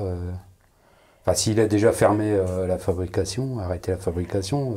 C'est pas le même, hein, celui qui a fermé et celui qui a repris. D'accord. C'est un gros challenge de Havilland Canada. Là, ils ont fait c'est un gros challenge de reconstruction. Et voilà, il y a des commandes. Enfin, l'Europe a fait des commandes. Après, je crois qu'ils ont eu des commandes privées là ou d'un État. Je n'ai plus en tête. Je voudrais pas dire de bêtises, mais Peut-être d'expandable, non? Stallone, il n'en a pas commandé un, recommandé un, non? en tout cas, nous on pense que ça va permettre aussi de réarmer la pompe et la disponibilité. Parce que c'est vrai que la rareté. Non, parce que c'est un besoin quotidien, je veux dire. C'est un besoin, il faut forcément des avions pour ça, quoi. Donc, arrêter la fabrication, c'est un peu... ça doit se prévoir bien longtemps à l'avance, parce que faudra préparer l'aprret, quoi, du coup. Peut-être un autre constructeur ou autre chose, je sais pas. Après, je pense que ça Donc, dépend il faut de la finance aussi, et puis oui. la rentabilité ou de la réorientation d'une entreprise qui fabriquait ça, qui décide de faire autre chose. Oui, mais bon, dans ce cas-là... Parce que c'est privé au départ, donc oui, mais ils font ce qu'ils veulent, entre guillemets. Oui, ils font ce qu'ils veulent, mais derrière, il faut... En tout cas, on a vu que ça a stimulé des projets alternatifs ou complémentaires. Voilà, donc il y a une bonne émulation. Ça veut aussi dire qu'il y a une bonne prise en compte des enjeux, parce que à force de voir l'Australie cramer, la Californie tous les ans en permanence, et là l'Espagne et le Portugal qui ont quasiment battu, je crois qu'ils ont battu des records de surface. Vous c'est avez un truc. été apporter une aide Oui, là-bas? en Espagne. En D'accord. Espagne, on a envoyé 2 Canadair là-bas pendant 3 jours. D'accord. Voilà. Et juste après Reboot, je crois que c'était juste avant le 15 août, je n'ai plus en tête le calendrier. Mais voilà, donc oui, on est allé. Est-ce que vous sentez que géographiquement, les feux, au moins en France, ça se déplace vers le nord? Il y a eu avec le réchauffement. Celle de la thèse de but, je sais plus, non, c'est pas l'année dernière, c'était il y a 2 ans. Ça. 22. C'était 2022 même. Donc ça avait été donc très fort et quand même relativement au nord. Est-ce que cette année, c'est un peu, ça se déplace? Vous sentez que ça se déplace ou pas? Cette année, la forêt de Brocéliande a brûlé. En Bretagne, c'est ça. Comme en 22 d'ailleurs. Il me semblait bien, j'ai Vous êtes entendu. intervenu sur Brocéliande. On est allé... Comment ça se passe? Parce que alors les Canadair sont assez autonomes, mais pour les Dash 8 qui ont besoin d'infrastructures, des pélicandromes, etc., vous en équipez de plus en plus, vous remontez vers le nord? Oui, absolument. Il y a 24 pélicandromes. Alors, il y en a qui sont en dur, on va dire, un peu historiques. Et puis, on peut aussi mettre en place des pélicandromes mobiles. Et donc effectivement, là, il y a toute une campagne pour c'est pas compliqué, hein, c'est une pompe, enfin des réservoirs, une pompe et des tuyaux. Donc, c'est la tuyauterie assez simple. Puis des personnels quand Et même. évidemment du personnel pour le faire fonctionner, que nous on forme évidemment à la demande. En général, ce sont les sapeurs-pompiers qui arment les pélicandromes. Ouais, c'est ce que Dans j'allais les dire, c'est qu'il faut départements. former les gens, donc il faut qu'ils se déplacent ici pour après remonter. On les forme là-bas, du coup, comme Ah ça oui. ils ont leur équipement et on les forme. Donc il y a un DAGE qui vient et puis on leur fait la formation. Ils en qui ont doit fait se- après de Paris, tu sais, pour Notre-Dame, pour l'éteindre. Ah oui, il y avait eu cette histoire, on avait dit, mais pourquoi on n'a pas envoyé Un le- Canadair sur la, Bon. sur la Ah bah, c'est cathédrale. juste un peu de physique, hein, 6 tonnes d'eau sur une charpente, à mon avis. Ouais, c'est toujours 6 tonnes, quoi, la même si c'est de charpente, l'eau. Belle charpente. Et même les pierres, je pense que ça aurait fait plus de mal qu'autre chose. Vince qui pose cette question. Qui Non, était Vince votre a beaucoup de prédécesseur? questions. Oui, Oui, alors il y a Ouais, plusieurs comme Vince, ça. attention. On dirait qu'il y en a qu'un qui regarde l'émission. Non, il y a 2-3 Vince dans le chat, c'est pas les mêmes. c'est pas le même, faut préciser. Il n'y a pas qu'un auditeur. Non. Donc, qui était votre prédécesseur au même poste? C'était une femme, Adeline Savy, Voilà. D'accord. Bon, ben, On salue. Vince, voilà. c'est- qu'on salue absolument, et que j'ai taquiné quand elle est revenue me voir à l'occasion d'un petit temps convivial au printemps 2024. Donc ça faisait quelques semaines que j'étais là. Et je l'avais appelée quand j'allais prendre mes fonctions et elle m'avait dit « Mais je suis contente pour toi, tu arrives, tu es dans un fauteuil. Il y a le protocole qui est passé de revalorisation, les hélicoptères sont achetés, tout va bien. » Je suis arrivée, C'est pas c'est ça. pas tout à fait ça. En gros, il n'y a rien à faire. Mais il y a tout à faire. En vrai, pas du tout. Non, mais on se charrie entre collègues. Ok. C'est Ben Moll. Alors, il fait un petit peu d'humour. Il dit si on envoie les Canadaires à la Réunion, le temps qu'ils arrivent, ce sera l'hiver. C'est vrai que ça ne va pas à la même vitesse quand même entre les Dash et les Canadaires. Et Non. c'était aussi une des questions que je voulais poser. Suite au feu de la forêt de Brocéliande, s'il faut qu'ils traversent la France, il leur faut combien de temps pour aller se mettre en place? Puis ils restent là-bas ou ils reviennent le soir? Les Canadaires qui sont allés à Brocéliande, ils étaient postés à Bordeaux de mémoire. Ils sont retournés sur Bordeaux. Puisqu'on a la possibilité, c'est plus structurellement, on a de quoi les héberger plus facilement à Bordeaux.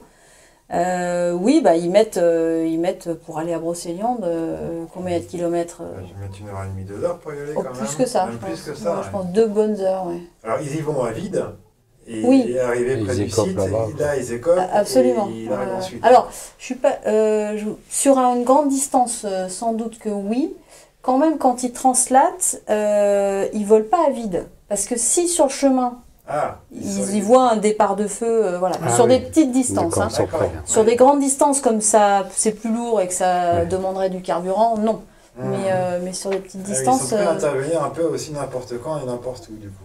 c'est toujours une opportunité de gagner. C'est-à-dire D'accord. que le plus vite on intervient, c'est la stratégie française hein, d'intervenir sur les feux naissants et au plus vite. Il y a une mission comme ça pour les Dash qui sont en reconnaissance initialement, mais Ouais. chargées pour être prêts à peut-être rapidement éteindre quelque chose. qui Absolument, est ça prêt. s'appelle le guet aérien armé. Voilà. Et Donc tu regardes sur Flight Radar, tu regardes s'il y a quelqu'un. Ah, je sais Si, pas s'ils ont. Je suis pas certain. Faut pas allumer de barbecue Faut le dire. quand il passe. Parce qu'ils sont prêts. Papy Raymond ne fera pas cuire ses saucisses. Ah, non. Ça va pas marcher. Cette question de Free Flight, est-ce que les Beech 200 vieillissants seraient remplacés par des King 350? Pour l'instant, pour les flottes en général, nous on étudie et on regarde le panel de possibles en fait. Donc il y a plusieurs appareils qui peuvent remplacer le Beech et qui sont à l'étude. Ouais. Et quoi qu'il en soit, de toute façon, c'est pas à l'ordre du jour tout de suite. D'abord, Ouais, ils sont peuvent très bien encore servir. entretenus. Ouais. Et cet été, par exemple, on a eu une disponibilité à 95%. 100%, Enfin, je veux dire, il n'y avait pas eu de sujet. Ouais. Ouais. Ok. Il n'y a pas de raison. Encore une fois, quand on entretient bien, c'est même c'est ça. des vieux appareils, Ça fonctionne ça bien. fonctionne. Bah oui, il y a Bah, encore il y a encore des Corsaires, des P51 qui volent. Hein. Ben, c'était le cas des trackers pendant de Absolument. longues années. Ouais, Après, bon, c'était il y a ça, eu d'autres problèmes derrière, mais Qui auraient dû partir il y a longtemps, mais qui sont restés en ligne parce que Mmh. bah, ils tournaient bien. Bien sûr. finalement, ouais. Bien sûr. ok. Les Dash sont quasiment tous sur Flight Radar 24, nous dit Ben Moll. Donc voilà, apparemment on peut suivre les Dash. Bon. Okay. Les Canadiens. Et la douane est passée sur Beech 350. Ok. Effectivement. Ils sont bien informés, hein. Oui, ils ont plein de choses. Ouais. Plus que nous, même des fois. Oui. Ah oui, c'est comme ça. 20h47 local, 18h même 50 UTC. Je vous propose de tourner la dernière page de l'émission, c'est-à-dire la foire aux questions remise de gaz. On envoie le petit jingle et puis on se retrouve tout de suite pour cette dernière partie d'émission. La zone aéro, remettez les gaz. Dernière question, programme à venir, vite. Ce sont les 5 dernières minutes de l'émission. Elle est pressée, Arline. 5, 10, allez, 10. Les Canadiens, les Beech, presque jamais. Alors, de quoi on parle? Ah oui, non, d'accord. Les Dash sont sur Flight Radar 24 et les Canadiens, les Beech, presque jamais. Donc, ils suivent, hein. Ouais. Et ils regardent un petit peu ce qui se passe. Comment on devient un pilote à la sécurité civile? Un pilote d'hélicoptère ou un pilote d'avion? Allez, avion, parce que nous, on est dans l'aviation. On l'a dit un petit peu tout à l'heure, c'est-à-dire que souvent, les prérequis pour rentrer commandant de bord ou copilote nécessitent d'avoir une expérience, on va dire, en opération. Ouais. Voilà. Donc en général, c'est quand même encore aujourd'hui... Nombre d'heures de vol 2700, je dois avoir des 2700. anti-sèches dans mon sac, mais voilà. Non, mais je crois que c'est 2700, 2400, 2700, je ne l'ai pas dit de bêtises. Voilà, et une fois que le bonhomme arrive, et après, l'entraînement. pour commandant de bord, il faut compter qu'il faut 4 ans quand on y arrive. D'accord. Ouais. Alors, il y a des critères aussi qu'il faut avoir fait, je crois, 12 années, mais autres que de l'aviation de ligne. Enfin, il y a des critères. Absolument. D'ailleurs, je crois que c'est accessible sur le site. Oui, il me semble, tout à fait. Tout à fait. On va en parler beaucoup samedi prochain pour la journée porte ouverte. Et une journée porte ouverte. Toi qui sais pas. Oui. Ah non, mais moi je rentre de vacances là. J'étais partout, là, je suis fatigué. Donc on va en parler aussi pas mal. Le public pourra poser toutes les questions sur les appareils et les pilotes. Donc sur la base des Canadiens, c'est ça? Sur la base de sécurité civile à Nîmes-Garons, oui, tout à On fait. peut préciser que cette journée porte ouverte, il y a des conditions pour y venir. On ne peut pas se pointer comme ça. Ouais. Et oui. C'est pas une porte ouverte d'une boîte lambda, quoi. Ah oui. Voilà. Exactement. Une école de pilotage. Donc il y a sur la plateforme Yourplan où on peut effectivement réserver. En fait, ouais. Alors tout le monde va me dire oui, mais il n'y a plus de place. Et on en réouvre demain matin à midi. Donc vous avez l'info, hein? À midi demain pile, matin à midi pile. Je vous invite à vous connecter avant sur la plateforme parce que lorsqu'on a rouvert les 2500 places, on en avait ouvert 5000 au mois de juin, 2500 le 5 septembre. On a ouvert à midi, et à midi 4, il n'y avait plus de place. Donc voilà, demain à midi, 1800 places qui sont ouvertes en plus. Ah ben voilà, vous avez l'info. Hein. Et ne venez pas si vous n'avez pas de Et place. ne venez ne venez pas, vous passerez pas l'entrée. Ouais. Ça génère un petit QR code et il n'y a que ce QR code qui sera le sésame. Bah, ce qui est normal, parce que c'est assez délicat comme... En fait, on va déclasser la zone aéronautique voilà. le temps et donc on fait tout un système et donc forcément quand on fait un périmètre, on ne peut pas y rentrer 20 000 ou 30 000, ça fait une surface... Il y a une jauge à respecter. Ouais. Notre jauge est à 12 000, donc voilà. Et il y aura 12 000. Hein, ça, et ouais, je sais, ouais. On verra quoi justement dans cette journée porte ouverte, presque porte ouverte. On verra des expositions statiques, donc les appareils. On pourra même monter dans un Canadair pour voir l'intérieur. Donc voilà, on ne pourra pas le faire sur le Dash parce que c'est un peu compliqué. C'est samedi 4, samedi 4, de 10h à 19h. On aura tout notre hangar, le grand hangar H10, qui va faire avec beaucoup d'exposants, et notamment de nos collègues des moyens nationaux, les démineurs, les militaires, les pompiers. On aura des simulateurs, on aura... pour avoir un moteur écorché de chez Safran.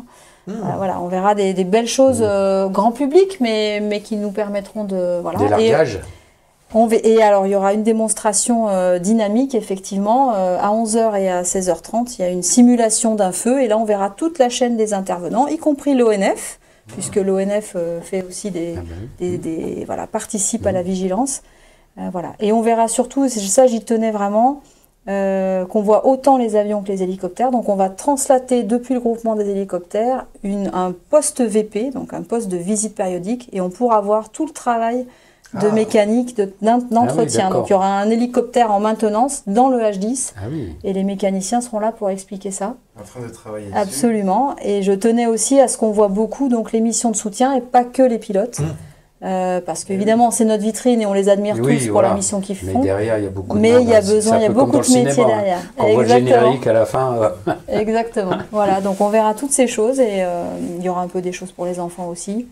Et puis le clou final, c'est la patrouille de France qui nous fait l'honneur de terminer sa saison à la base. Excellent. Voilà. Ils viennent voir les anciens collègues. Un petit peu, Ouais, quelques-uns. c'est un peu ça. vrai. Ouais, c'est ça. Visite de courtoisie. C'est pas mal, hein? Ouais. Ok, Vince a encore posé une question, la garde pour juste merde. après. Si vous avez encore des questions à poser, faites-le maintenant, hein. Là, il nous reste vraiment, on arrive sur la fin, là, hein. C'est 53, donc allez-y. Oui, mettez le lien dans le chat ou sur la page Facebook de l'émission, donc Urplan, pour récupérer les je vais vous places. donner le lien. Ouais, Voilà. pas de Mais souci. je pense qu'ils vont le trouver et qu'ils Ouais. vont le mettre. Je pense qu'il n'y a pas de problème. Bien, alors juste avant de nous quitter, je vous propose d'ouvrir le programme d'octobre pour qu'on découvre tous ensemble les futurs invités de la zone pendant le Allez. mois prochain. Avec impatience. Allez, c'est parti. Hop, je vous l'affiche. Tac, il est ici. Eh bien, écoutez, on va Ah, il y en a commencer. deux. Alors, on va se donner. Ouais, il y en a deux. Ah. Et il y a deux émissions, il y aura deux personnes. Ça va être principalement les mercredis, même c'est pas principalement, ça va être tous les mercredis à 20h30. Donc déjà, vous pouvez cocher ça dans vos agendas. On va commencer par parler le 1er octobre 2025 à 20h30 d'aviation légère, et notamment par une société qui s'écrit qui s'appelle Foxtrot Aviation. Et Karim et Elisabeth, qui sont, on va dire, les deux fondateurs de cette société, vont venir nous parler justement du tracker qu'ils mettent en place aujourd'hui. On a possibilité de mettre en place des petits trackers, comme ce qu'on voit sur Flight Radar, pour les flottes d'avions légers, et du coup, de pouvoir les suivre pour tout un tas de raisons. Ça peut être pour les écoles de pilotage, les aéroclubs, savoir où ils sont, peut-être surveiller aussi des parcours, Débriefer pourquoi pas, un vol. débriefer. Donc on parlera de tout ça avec Karim et Elisabeth, on parlera de technologie embarquée, on parlera aussi des applications développées pour pouvoir récupérer toutes ces données-là. Ça devrait être assez intéressant, une émission un petit peu technique, mais on aime ça aussi de temps en temps. Ensuite, on se donnera rendez-vous le 8 octobre à 20h30. Là, on va faire une émission un petit peu plus pédagogique. Vous nous en avez demandé. Ben voilà, on va vous le proposer. On va parler météo.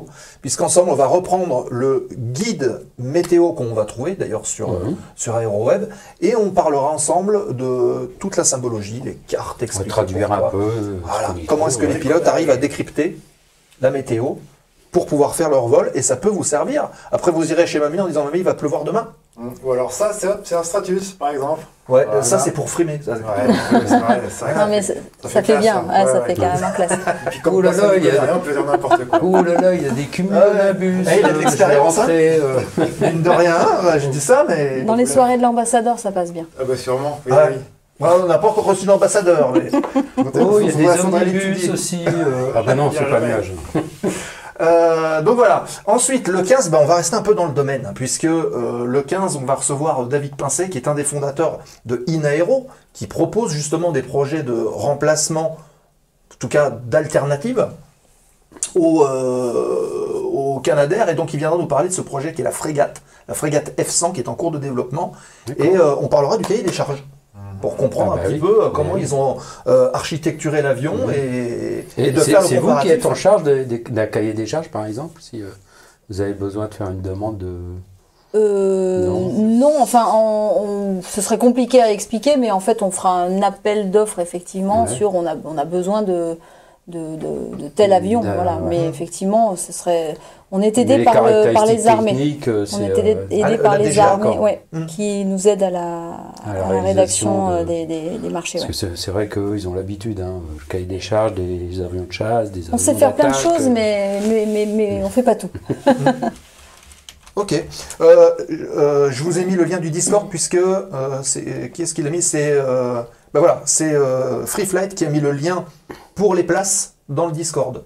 Donc si vous voulez des places pour la porte ouverte, Oui, les bah, vous allez là-bas. Voilà, c'est ça. Donc le 15 octobre 20h30, David Pincet, InAero, et on parlera justement de ce projet. Ensuite, eh ben, on se donnera rendez-vous le 22 octobre où là on parlera d'aviation d'affaires avec une société qui s'appelle Skyfirst. On recevra Jérôme et Salomé. Jérôme c'est le chef pilote et Salomé qui est PNC, qui a été formé chez Vatel, donc il a fait beaucoup d'hôtellerie. Et en fait, ils ont développé cette structure qui permet de proposer une dizaine de jets privés, donc certains non courriers, et l'adaptation du domaine de l'hôtellerie sur des vols charter en jet privé. Et donc c'est une niche, et ils viendront nous expliquer pourquoi, comment ils ont mis ça en place. Et puis on terminera ce mois d'octobre par Donia Guichard, qui est Airworthiness Compliance, donc c'est la navigabilité, on peut dire, d'une flotte d'avions, responsable de la chaîne logistique. La conformité aussi, d'une société un petit peu particulière, puisque c'est LMO Fly à Toulouse, qui travaille notamment pour les gouvernements, pour des États, pour faire du renseignement, de la surveillance, de l'écoute, ce genre de choses-là. Donc des missions un petit peu particulières. On ne parlera pas forcément des missions, mais par contre on parlera de la manière dont les avions sont exploités et surtout maintenus quand ils doivent être détachés à droite ou à gauche. Et là, c'est un métier qu'on va découvrir au travers de celui de Donia. La logistique. C'est ça. Et la navigabilité. Et oui. Ouais. Donc ça, c'est le 29 octobre à 20h30. Et voilà. Et on a fait le tour. Donc j'espère que le programme vous plaît, parce qu'on a pas mal d'invités. Et ça fait plaisir. Et enfin, dernière petite chose, et je dois vous en parler, c'est, on l'a dit tout à l'heure, le projet Grand School, pour vous proposer de passer avec nous les modules théoriques de pilote. C'est sur inscription. Hein, vous tapez point d'exclamation GS dans le chat, vous avez le lien. Vous vous inscrivez, et puis c'est gratuit. Et vous nous retrouverez. Et les instructeurs de la zone aéro pourront vous accompagner pour vous enseigner plein de choses. Et puis si après vous désirez franchir la marche et vous mettre à la pratique, et vous aurez déjà les bases. Surtout si vous avez des questions, ce sera basé sur vos questions. Aussi. Hein, pour ceux qui passent la théorie. Donc pour la théorie du LAPL et du PPA. C'est ça. Voilà, donc Grand School, point d'exclamation GS dans le chat, et vous avez le lien d'inscription. Il nous faut une dizaine de personnes minimum pour pouvoir le lancer, sinon ça vaut pas le coup. Voilà, on a fait le tour. Écoutez, on arrive au terme de cette émission. Avant de remercier notre invité pour sa disponibilité, cette petite question de Vince qui disait, pour postuler, alors comment est-ce qu'on fait concrètement pour postuler? Est-ce que c'est un CV? Est-ce que c'est une lettre de motivation? Et il pose la même question pour le chef GMA, comment est-ce qu'on arrive à ce poste? Qu'est-ce qu'il faut avoir comme bagage? Ok. Quelle école il faut faire? Est-ce qu'il y a une école deux questions en une. GMA ou... Non, il n'y a pas d'école, en particulier. Pour les pilotes, d'abord, on publie des offres. Alors, comme on est fonction publique, on le publie sur des plateformes bourse de l'emploi public. D'accord. Voilà. Bon, c'est pas vraiment l'endroit où on trouve notre vivier, voilà, très forte. Donc, on publie en général les offres dans la presse spécialisée, Air Cosmos, voilà. Donc, on a en général ces offres-là. Après, c'est tout un process habituel. Hein, c'est les offres, mettre comme dans n'importe quelle offre d'emploi, hein, les prérequis nécessaires. Voilà, donc CV, la lettre de motivation évidemment, et puis voilà, on candidate dans un calendrier qui est prévu. Sur chef GMA, c'est un poste qui est dans l'administration, c'est dans la haute fonction publique. Donc en général, on y arrive. Il y en a qui font l'ENA, d'autres qui arrivent par un parcours par détachement, mais grosso modo, c'est des postes de fonctionnaires là pour le coup de la haute fonction publique. D'accord. Voilà. Est-ce que, j'ai envie de poser cette question, est-ce que déjà vous avez des perspectives pour après? Combien de temps vous allez rester en poste? Est-ce que c'est recyclé? En fait, c'est des postes qui sont recyclés, comme on le voit souvent régulièrement. Par exemple, je pense, on parlait de préfecture, de sous-préfecture. Il y a des roulements qui sont faits. C'est la même chose? Alors, le corps préfectoral, enfin dans les métiers de la préfectorale, effectivement, comme c'est 24 heures sur 24, enfin c'est très prenant. On est représentant de l'État, donc on ne s'arrête jamais. On peut être un peu d'astreinte tout le temps, ça peut être un peu usant, donc on est souvent sur des postes de 2 ans et demi, 3 ans. En général, maintenant, c'est 3 ans. Là, sur celui-là, vu le coût d'entrée que j'ai investi pour comprendre le métier, voilà, et puis j'ai pris goût aussi, je suis installée à Nîmes, du coup. Voilà, je me suis installée. Je pense que mon objectif aujourd'hui, c'est de voir arriver les 515. Ah oui, donc, Ah oui, donc, voilà. Ça donne un petit 2028, calendrier. 315 pour quelle 2028, 29. 28 hein, en 28 normalement. Après, s'il y a du retard comme dans souvent, il peut y en avoir. Je ne fais pas de pari, ça peut être 29. Voilà, en tout cas. Même couleur. Jaune, rouge. Ouais, la livrée est déjà. C'est vous qui équipée. choisissez, non? Il y a toujours une livrée de toute façon. Après, on verra si on a un drapeau européen, puisque ceux-là sont financés. Ah oui, Ah oui, d'accord. Donc on verra, on n'a pas encore. bleu avec les étoiles derrière, En tout cas, il y a, sur la il y a dérive, pas mal de. arc-en-ciel, pas mal de rose choses violet, prévues. parce que Mathieu vous voulait du rose. J'adore D'accord. le violet et le rose. C'est pas mal. En c'est- dégradé. Ça change un peu. Voilà, c'est change, ça. Oui. Voilà, donc non, c'est des perspectives. Voilà, moi je suis plus une jeune haute fonctionnaire qui a une carrière à tracer. Je profite. Je profite de D'accord. la qualité des boulots que j'ai la chance d'exercer. Donc, C'est ce qui compte, c'est aussi la passion quelque absolument. Ah ben, je me suis fait agripper là.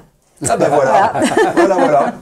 Donc on va vous retrouver évidemment pour la journée porte ouverte. Ah oui, j'y serai très tôt voilà, à accueillir les gens. Et ben voilà.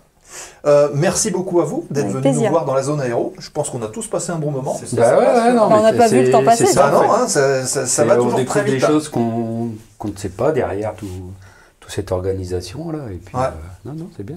C'était passionnant. Bon. Merci beaucoup. Merci beaucoup. Merci à vous. Donc, écoutez, je vous rappelle que cette émission est enregistrée. Les abonnés Twitch, vous pouvez avoir accès au replay immédiatement.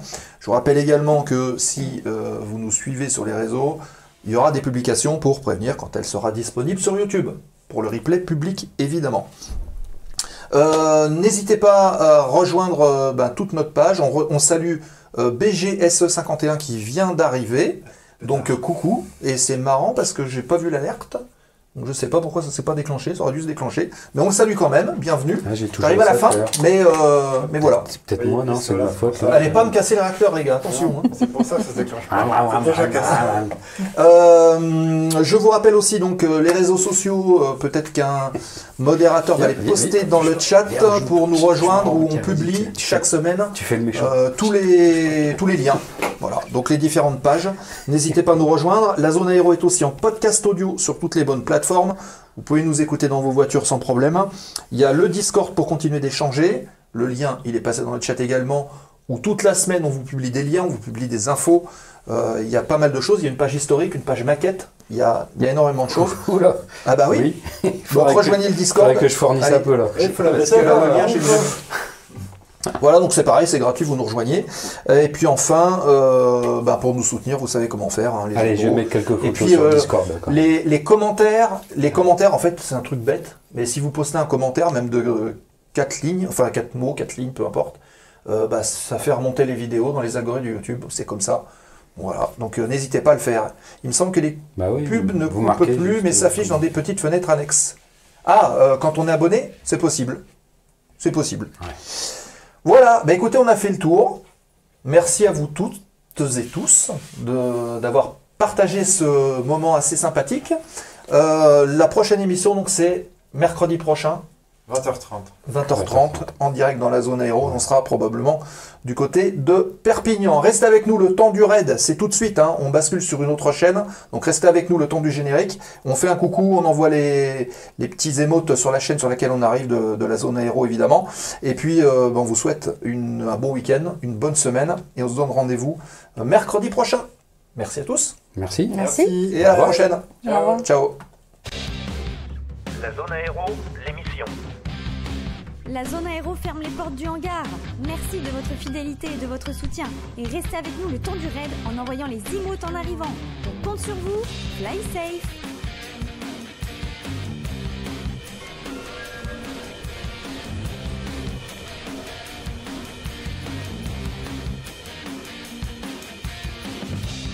La zone aéro, l'émission.